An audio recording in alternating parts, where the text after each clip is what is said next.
Então, nesse tempo aqui do governo, logo que ele saiu da arca, ele teve essa nova ordem de coisas. E o mandamento de Deus para eles, ou aí houve um mandamento direto para o homem aí na saída da arca. Qual era o mandamento que ele tinha que fazer? Eles tinham que fazer. Oi? Que mais? Crescer, multiplicar. E que mais? E encher a terra. Povoai a terra. Então eles tinham que se multiplicarem e encher a terra. E daí, o que eles fizeram? Já se organizaram nisso ou não? Foi um tempo curto, hein? De 427 anos só teve esse tempo aqui, ó. Essa era aí. O que eles fizeram? O que eles fizeram, meu irmão Luiz? Vamos lá, capítulo 11 de Gênesis.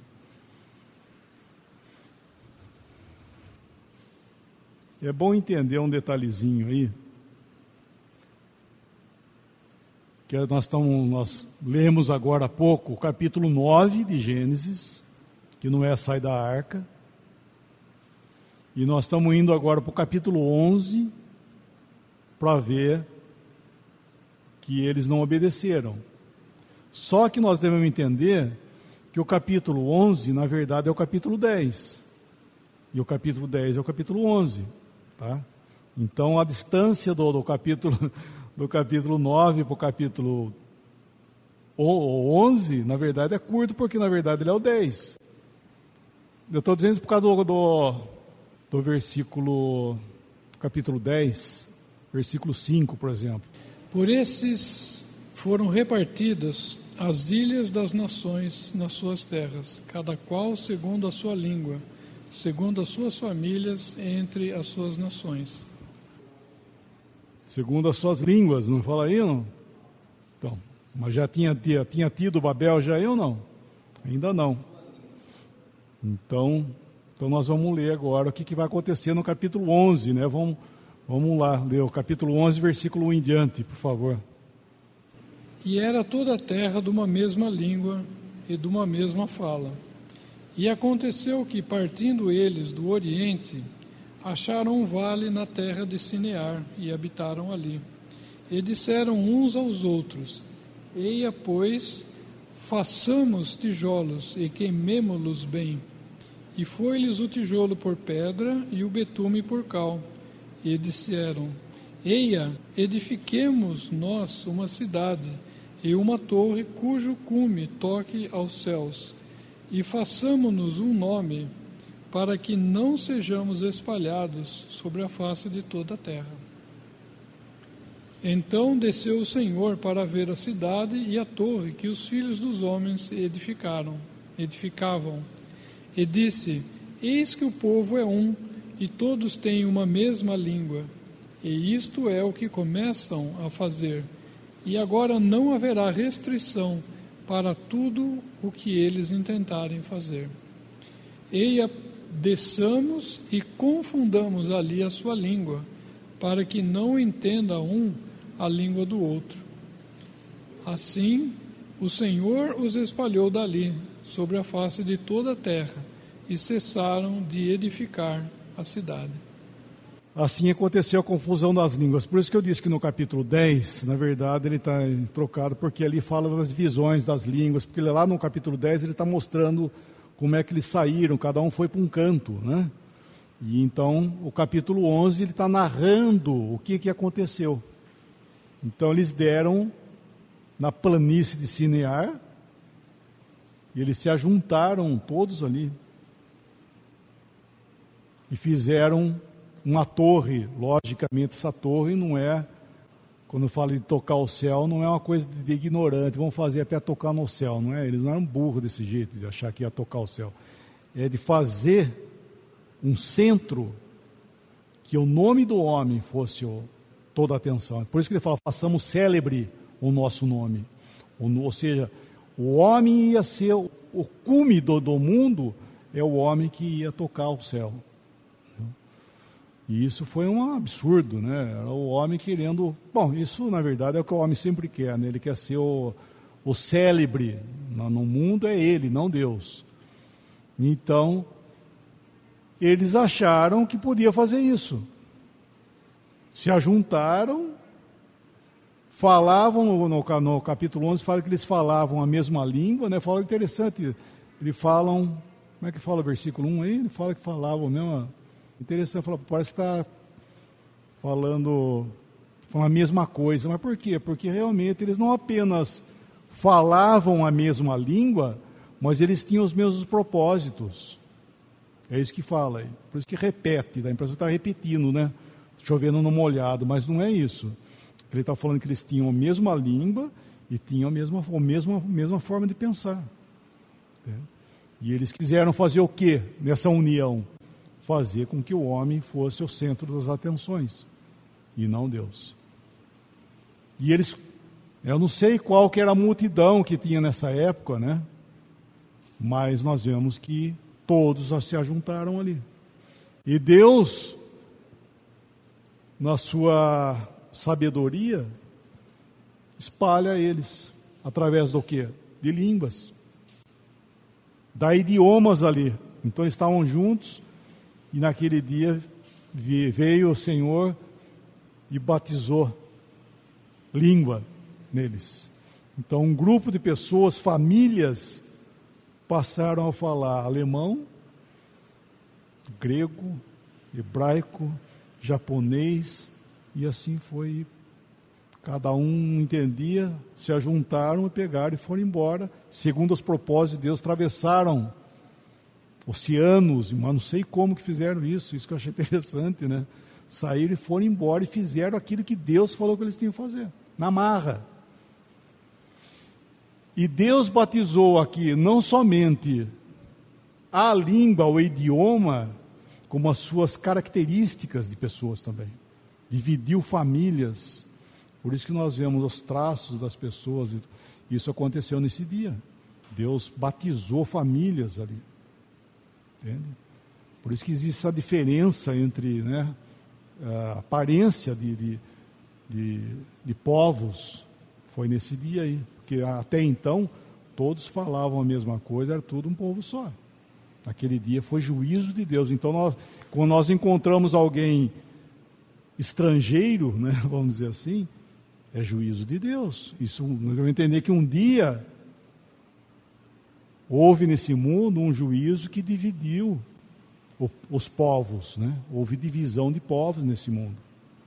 Juízo de Deus, por causa de desobediência, foi que aconteceu isso aí. Então nós devemos entender que a palavra Gênesis quer dizer o quê? A palavra Gênesis.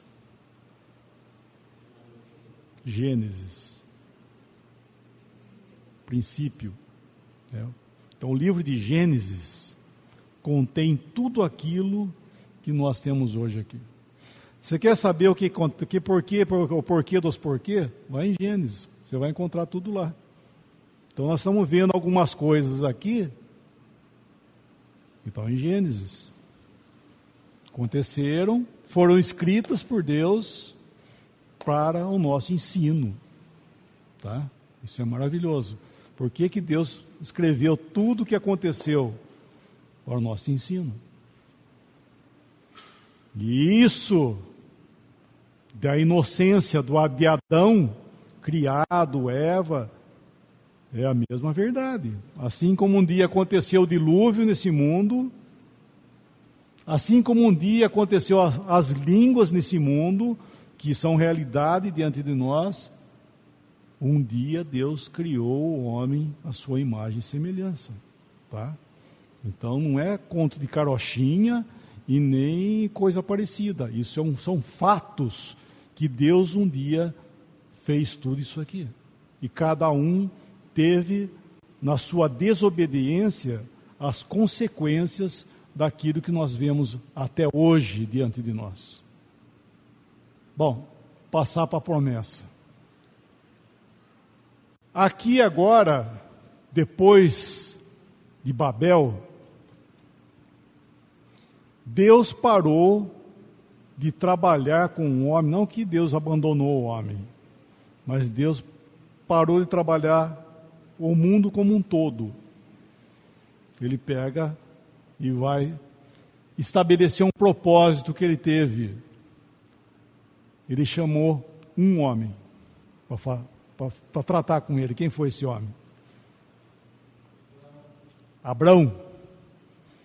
Abrão morava lá na Mesopotâmia, lá em Ur dos Caldeus. Deus chamou ele do meio da idolatria para fazer dele uma grande nação. Qual seria essa grande nação? Israel. Então, desde o chamamento de Abraão, nós vemos que toda a história agora, na palavra de Deus, está relacionado com Israel, tá? Isso é muito importante, irmãos, nós entendermos isso, porque o que empesteou de doutrina no cristianismo, misturando promessa, misturando lei com a graça de Deus, é terrível, terrível, né? Porque, aliás, o sistema cristão, né, o terreno, o sistema cristão, na verdade, ele é hoje uma imitação das coisas que eram pertencentes a Israel. Né? Hoje, o que é uma igreja? Hoje, uma igreja é um templo, né? São paredes, é um templo, onde existe lá nesse lugar um altar, no qual nesse altar vai uma pessoa ou pessoas ali, assim denominadas, escolhidas por Deus, para ser representante diante de Deus pelos homens. Isso é Israel. Aqui sim, na lei, quando Deus escolheu um lugar para habitar o seu nome, que foi Jerusalém, foi feito um templo lá, que Deus mandou fazer. Um templo do qual existia lá no Santo, o Santíssimo, né? E no lugar Santíssimo existia um lugar lá, onde tinha a arca, o propiciatório, do qual um homem só, uma vez por ano, ele entrava lá, que ele era o sumo sacerdote, para fazer expiação, para levar o sangue da expiação, para ser o representante diante de Deus pelos homens. Por isso que se chama sacerdote. Sacerdote é aquele que representa o povo diante de Deus. Isso é um sacerdote. E o profeta é aquele que representa Deus para o povo. Falando em nome de Deus para o povo. E o sacerdote fala a Deus em representação do povo. Então são duas coisas distintas. E o sistema cristão quis fazer isso igual. Fazer um templo, fazer todos os costumes que havia em Israel, né? Aqui na lei. Bom, mas aqui, na promessa, Deus chamou Abrão para fazer dele uma grande nação. Abrão saiu, foi para a terra, ficou ali morando em tendas. Daí ele teve Isaac e depois teve Jacó. 2 filhos. Só que nesse tempo, no início, Deus disse para ele que ele teria um filho, que seria o filho da promessa. Quem que era o filho dele? Filho da promessa. Como é que chamava o filho da promessa? Isaac. E daí, ele ficou tudo certinho, bonitinho ou não? A sequência. Tá certo. Estou falando de sequência, né?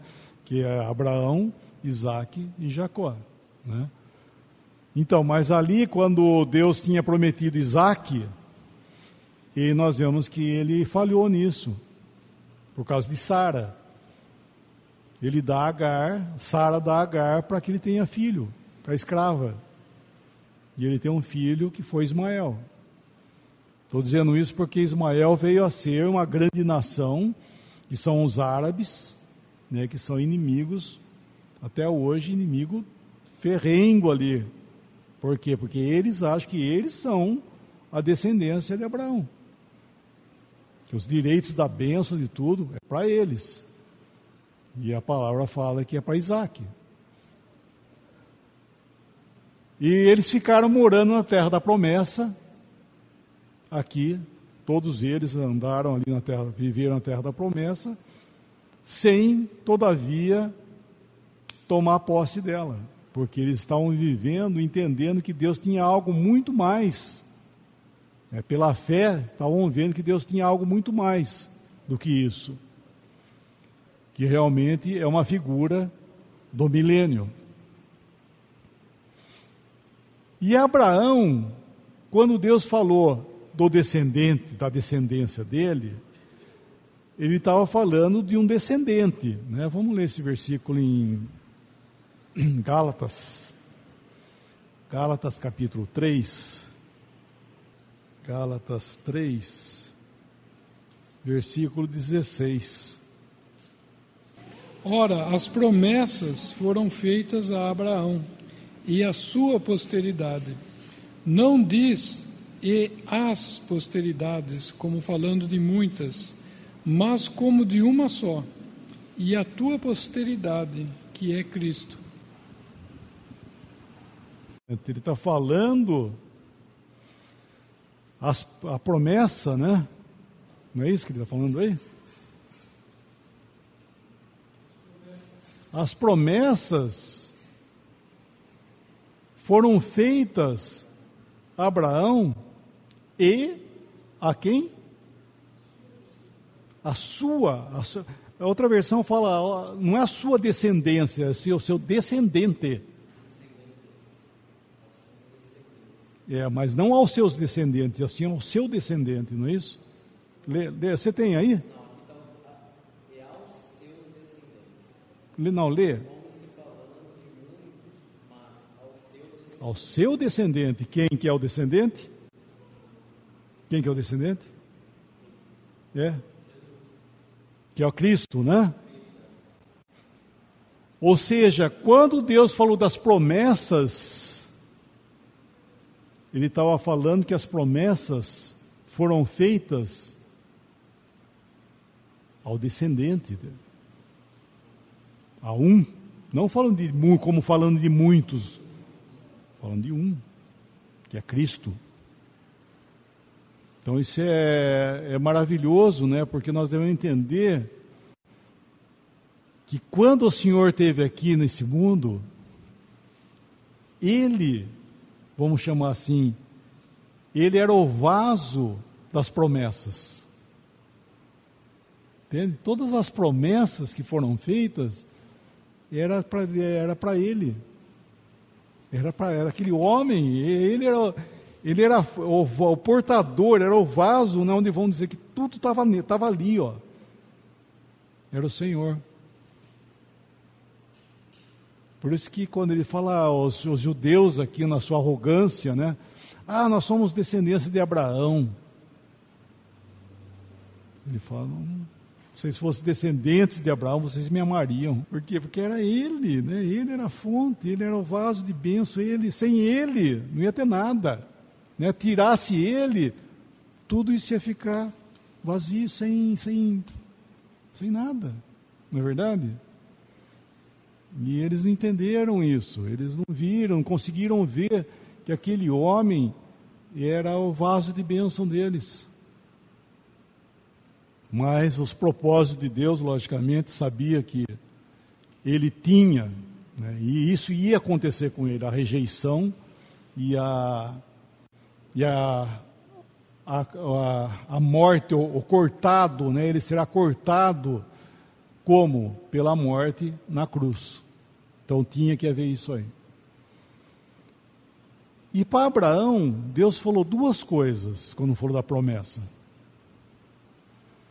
Ele falou para Abraão, vai à areia do mar e olha a areia do mar.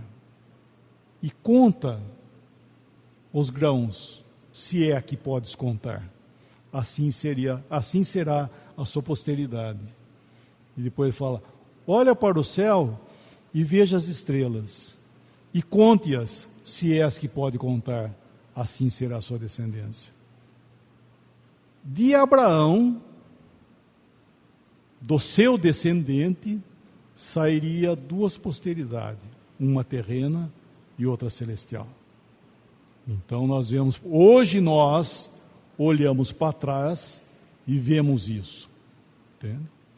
Hoje nós olhamos para trás e vemos que quando Deus falou isso, estava falando da posteridade celestial e da terrena, Israel e a igreja, né? Então isso é maravilhoso, né? Que a necessidade, né, da bênção, né, do abençoador, estava todo concentrado nessa pessoa aqui. Tanto para Israel, como para nós também. Todo o cumprimento das coisas celestiais e da terrena, era necessário que houvesse essa pessoa aqui, que foi Cristo, que viesse o descendente. Aí em Gálatas mesmo, capítulo 4, versículo 4, por favor, ele fala algo interessante, né? Mas vindo a plenitude dos tempos, Deus enviou seu Filho, nascido de mulher, nascido sob a lei, para remir os que estavam debaixo da lei, a fim de recebermos a adoção de filhos. O nascimento de Cristo, de Jesus nesse mundo, é segundo os propósitos de Deus, como cumprimento também da promessa desde Gênesis, quando Deus disse para Eva que um descendente dela iria pisar a cabeça da serpente. Então, quando ele nasceu de mulher, por isso que fala em Gênesis, aí no capítulo 4, versículo 4 de Gálatas, que vindo a plenitude dos tempos, Deus enviou seu filho nascido de mulher. Não é? E é bom lembrar isso aí, que ontem saiu o assunto lá, nós estávamos falando, né, de que ele não tinha o gene do homem, coisa e tal. Não é porque... nós estamos falando por isso que eu estava tentando ser claro no sentido que ele está falando ali da criação, entendeu? Que o Senhor Jesus não tinha o DNA, vamos chamar assim, do pecado. Não que a relação entre José e Maria passou a ser pecado quando eles tiveram relação. Entendeu? Isso não deixar bem claro, porque às vezes eu penso que Jesus nasceu de Maria, isso porque a irmã, eu não consegui falar com ela depois, infelizmente, porque o assunto vai se diversificando, falou que Maria é uma mulher pura. Entendeu? Eu fiquei na hora, não sei se ela estava querendo dizer que a relação sexual se torna uma pessoa impura. E por ter a relação sexual, vem o filho, então ele nasce por causa desse pecado. Isso é catolicismo. Você está entendendo o que eu estou dizendo? Não é isso que está falando aí. Entendeu? Ele está dizendo que foi nascido de mulher, por quê? Porque não tem a descendência do pecador. Não que o fato como é feito é pecado. Entendeu? Isso é catolicismo. É achar que a relação sexual é pecado. Então, por isso que a pessoa nasce pecador. Porque isso é uma doutrina terrível. Entendeu? Então nós vamos entender que esse versículo está mostrando aí que o Senhor Jesus não tinha a descendência como todos os homens, como um pecador. Ele foi nascido, gerado pelo poder do Espírito Santo, embora tinha que ser um homem. Entende? Então ele foi nascido de mulher e não nascido de homem. Esse é o detalhe, tá? Só para deixar bem claro isso, que não confundir as coisas, né? Então ele nasceu de mulher e ele nasceu debaixo da lei. Não é isso que fala aí? Não é isso? Nasceu sob a lei. Para que ele nasceu debaixo da lei?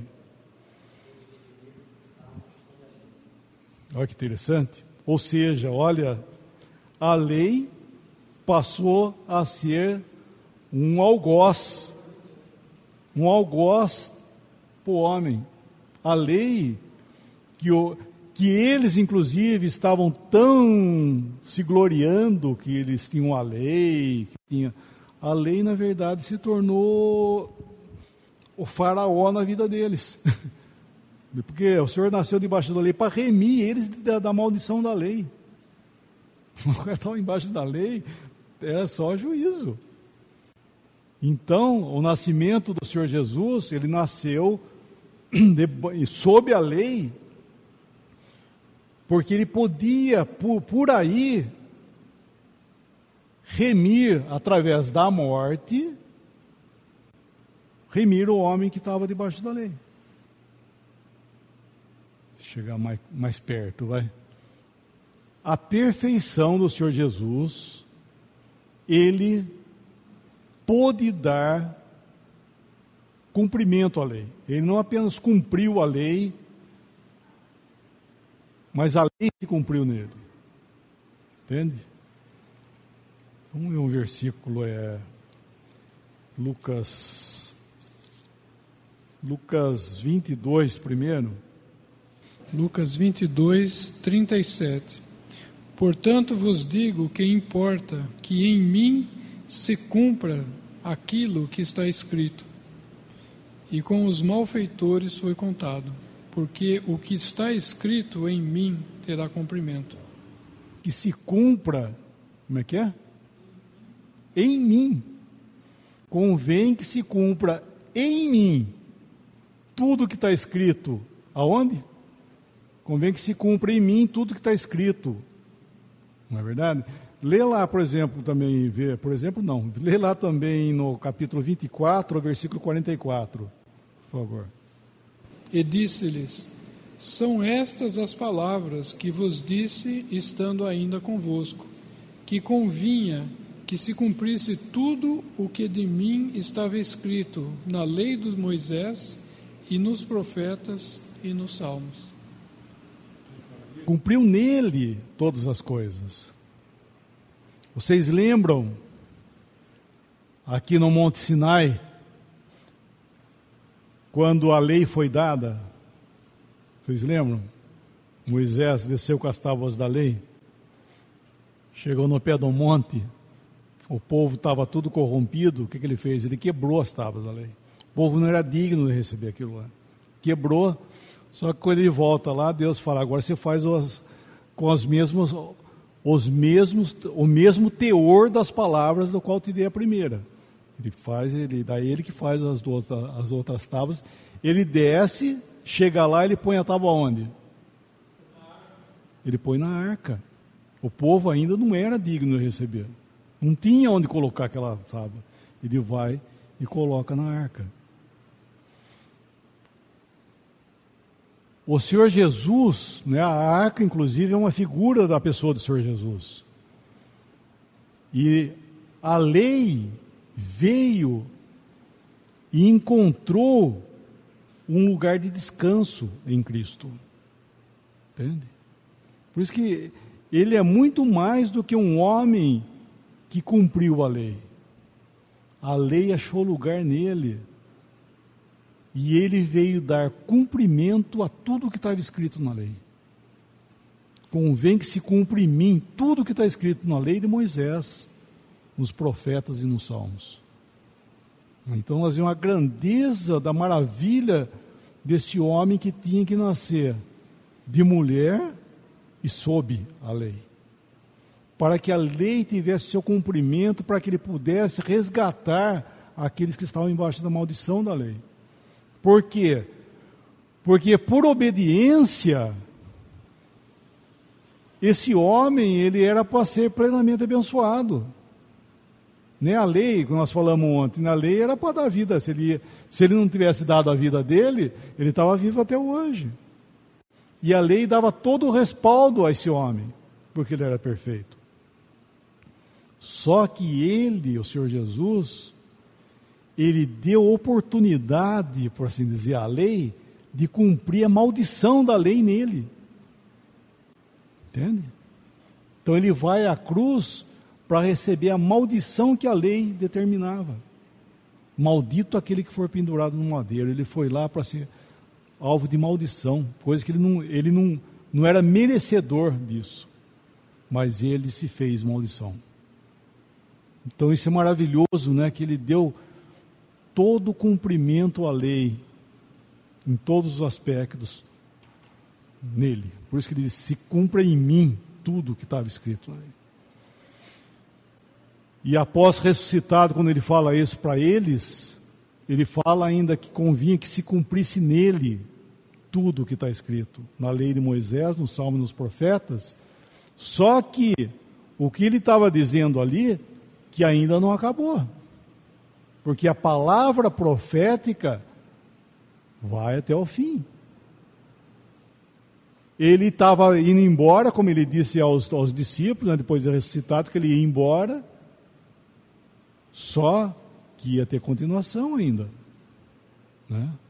Vai ter continuação. Então, no tempo que nós estamos vivendo hoje, que não está aparecendo ainda, aqui, nós devemos entender que ainda vai acontecer. Tudo que está escrito acerca do Messias, do Cristo, ainda vai ter cumprimento. Convém que ainda se cumpra nele tudo o que está escrito. Né? E uma das coisas que está escrito acerca dele são as glórias dele. Porque aqui se cumpriu o que estava tendo referência sobre os sofrimentos. 1 Pedro, né?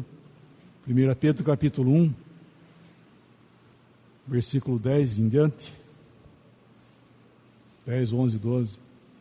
Da qual salvação inquiriram e trataram diligentemente os profetas, que profetizaram da graça que nos foi dada, indagando que tempo ou que ocasião de tempo o Espírito de Cristo que estava neles indicava, anteriormente testificando os sofrimentos que a Cristo haviam de vir e a glória que se lhes havia de seguir.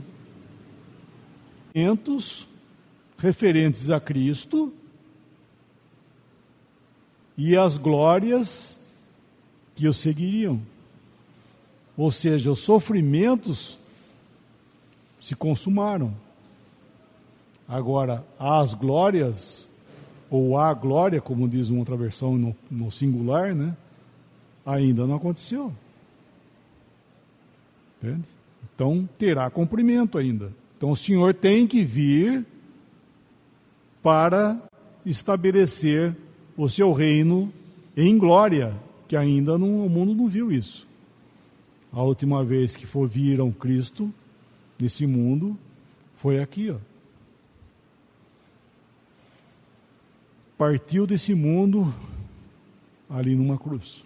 O mundo viu ali. Ressuscitado, o mundo não viu. Mas está escrito na profecia, né, que esse homem reinará em glória, que é o milênio. Ele vai voltar para dar cumprimento ainda a tudo que está escrito dele. Então nós devemos lembrar isso, que quando Deus estava falando com Abraão, logo depois Abraão, né, estava fazendo referência a essa pessoa aqui. Porque todas as bênçãos só poderiam acontecer e as promessas serem cumpridas por causa dele. Ou nele, inclusive. Né? Ele seria o abençoador. E lembrar que Abraão, né, foi um homem de fé, né? Ele foi um conhecedor de Deus. Ele foi chamado amigo de Deus, né? Ele foi tão renomado pelos seus descendentes, né? Que na época do Senhor, aqueles que queriam estar num lugar de descanso, eles chamavam o seio do pai Abraão. porque sabiam que Abraão foi tão amigo de Deus que onde Abraão estivesse era o lugar onde que estariam com Deus. Então eles queriam estar no seio do pai Abraão, porque ele era um amigo de Deus.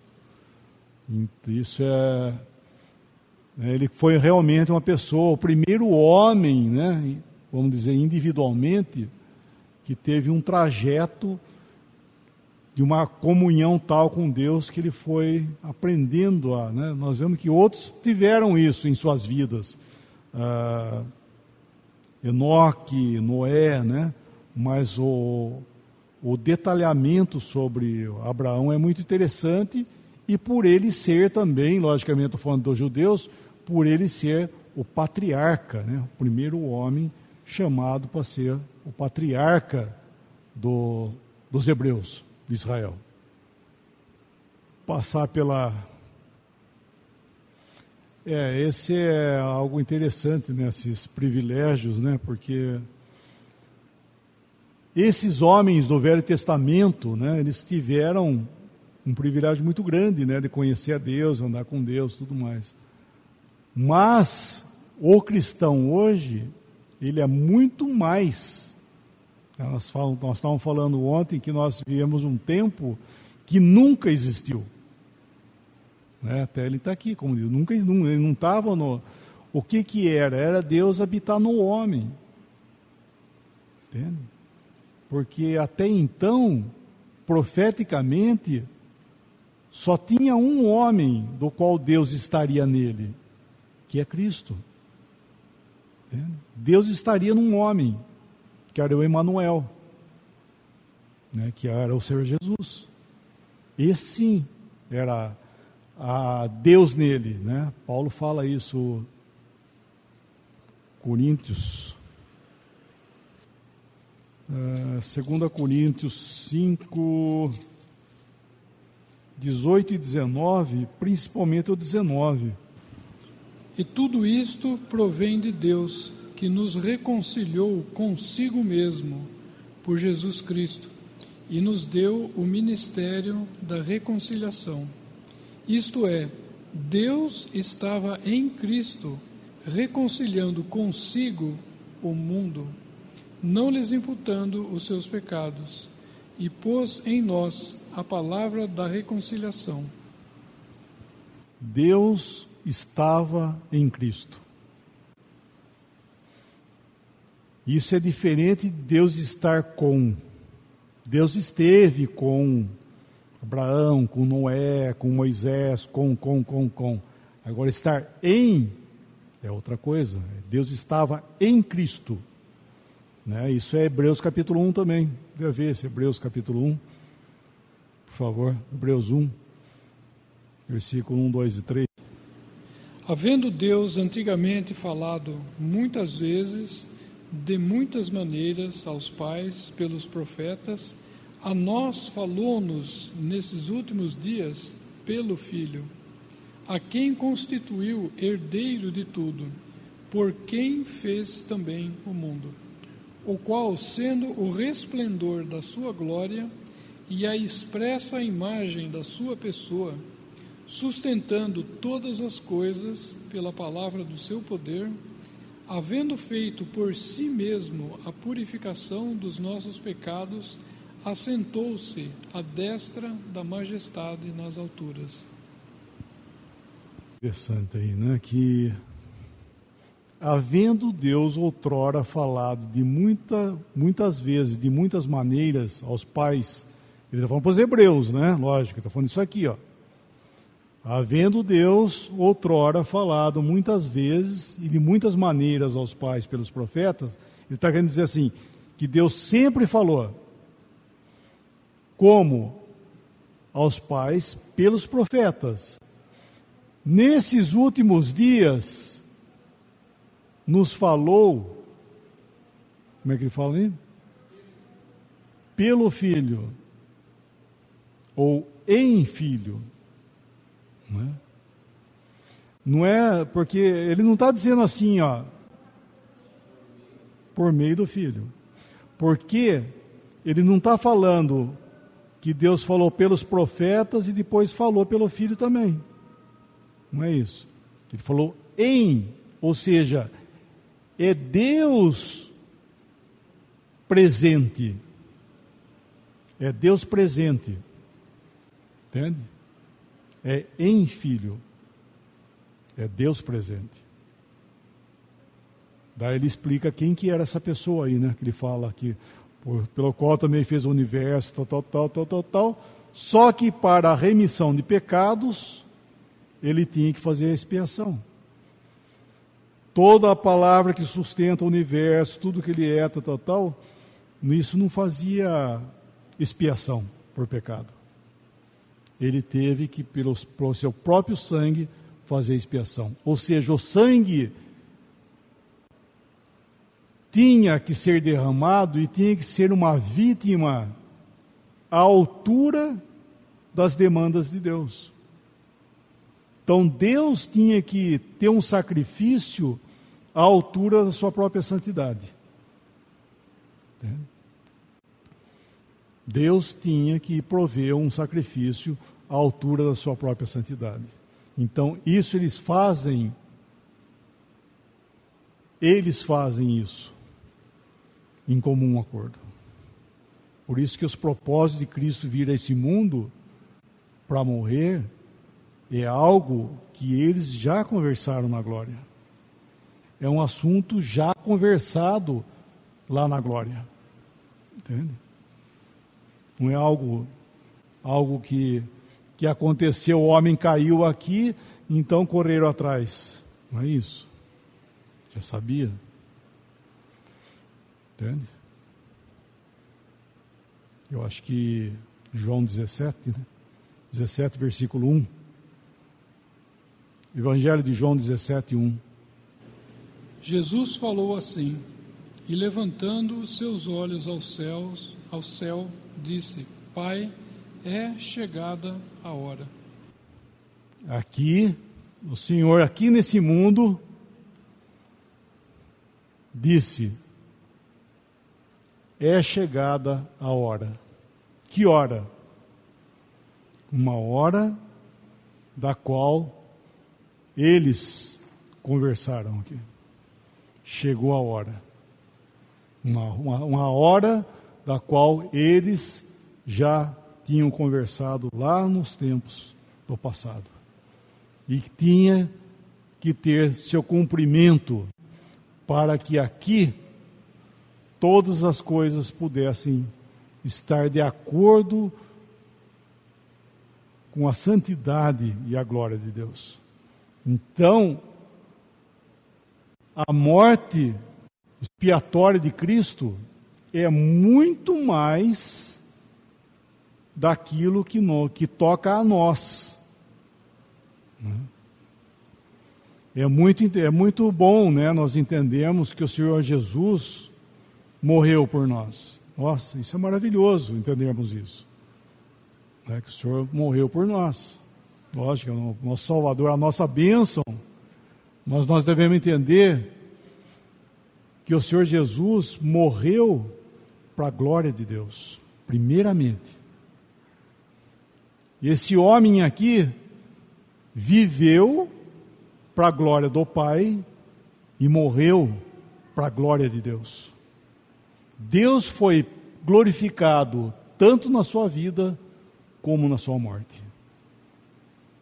Então, salvação, bênçãos, é tudo decorrente daquilo que ele fez para Deus. Ou seja, ele fez uma obra à altura das demandas de Deus com respeito ao pecado, ao mal e tudo mais.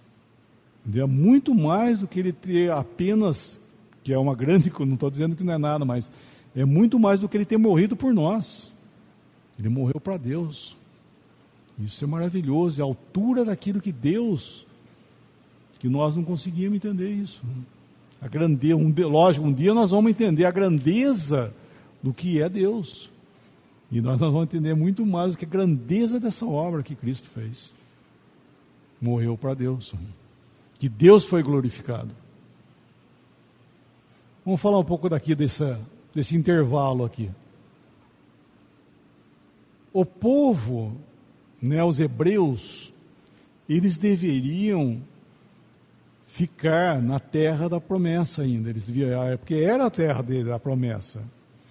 Só que quando houve a prova daqueles anos de fome que teve, né, que foi prefigurado lá no sonho de Faraó, das vacas gordas e as vacas magras, do qual na época José estava lá no Egito, e por isso, né, por essa situação, ele veio se tornar governador do Egito.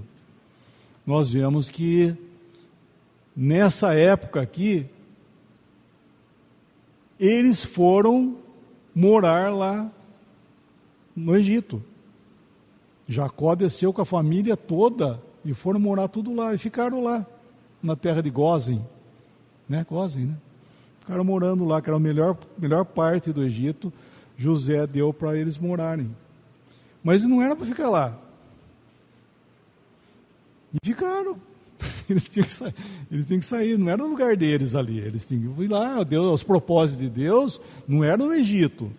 E eles ficaram lá. Daí o que aconteceu? Veio a escravidão. Levantou um outro faraó. Vamos ler esse versículo, é Êxodo, capítulo 1. Êxodo, capítulo 1. Êxodo, capítulo 1, versículo 8. Depois levantou-se um novo rei sobre o Egito, que não conhecera a José, o qual disse ao seu povo: eis que o povo dos filhos de Israel é muito e mais poderoso do que nós. Eia, usemos sabiamente para com ele, para que não se multiplique. E aconteça que, vindo a guerra, ele também se ajunte com nossos inimigos e peleje contra nós e suba da terra. Esse levantou um rei que não conhecia a José, não é assim, que levantou um rei que não conhecia José. Ô José, tudo bem? Não é isso que ele está falando. Não é uma pessoa que não tinha amizade com ele, não é isso. Que levantou um rei que estabeleceu no Egito uma nova dinastia. Entende? É um outro reinado, é outro tipo de reino. Porque no tempo de José, nós vemos que José estabeleceu uma dinastia no Egito. Eu não sei qual que era o rei na época de José, do qual José foi o seu substituto, né, para governar, né? E quando José tomou posse do trono, ele falou que ele fizesse tudo aquilo que ele fosse o governador. Então José estabeleceu uma dinastia no Egito.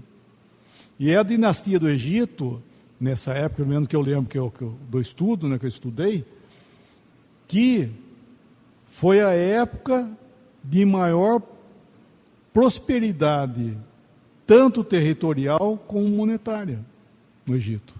Foi nessa época de José. Por quê? Por causa, devido à vaca magra, às vacas magras, todas as vizinhanças lá padeceram por isso também. Então eles não tinham o que comer. Eles tinham que ir para o Egito para comprar comida. Então eles levavam seus dinheiros, e quem não tinha dinheiro pagava com terra. E eles expandiram territorialmente também. Entendeu? Porque eles negociaram, né? Fizeram uma grande nação embaixo da dinastia de José. E daí levantou esse outro rei que quis colocar uma nova dinastia. E uma das coisas que ele viu foi o perigo do povo hebreu que estava lá. Povo muito forte. Eles cresceram, ficaram lá no Egito, foram crescendo. Falou, isso ele é mais forte que nós até. Então o que nós temos que fazer? Nós temos que mudar essa conversa aí. Por isso que ele fala que não conhecia José, porque ele tirou tudo aquilo que José tinha estabelecido lá e fez uma coisa nova. E uma das coisas que ele fez, que não era costume dos egípcios, era de escravizar pessoas. Eles não tinham esse hábito de escravidão. Mas ele botou o povo debaixo de servidão, para reprimir essa situação, para tentar controlar. Entende? Então isso que aconteceu. E daí passou o quê? A escravidão no Egito. Mas só que isso havia sido profetizado para Abraão também, que o povo ia ficar escravo no Egito. Né? Só que era uma época de juízo. essa escravidão aí. Mas Deus ia ser glorificado nisso, apesar de tudo. Então ele envia Moisés, né, para salvador do povo. Então a escravidão no Egito foi juízo para eles também, para o povo hebreu.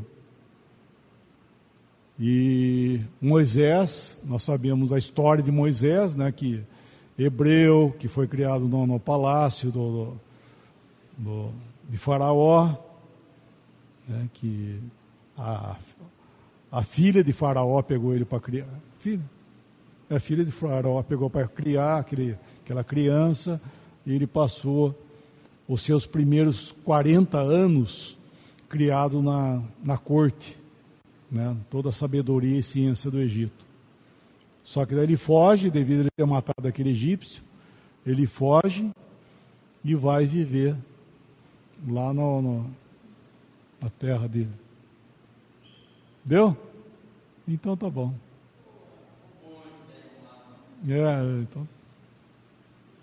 Então tá bom. Depois a gente continua.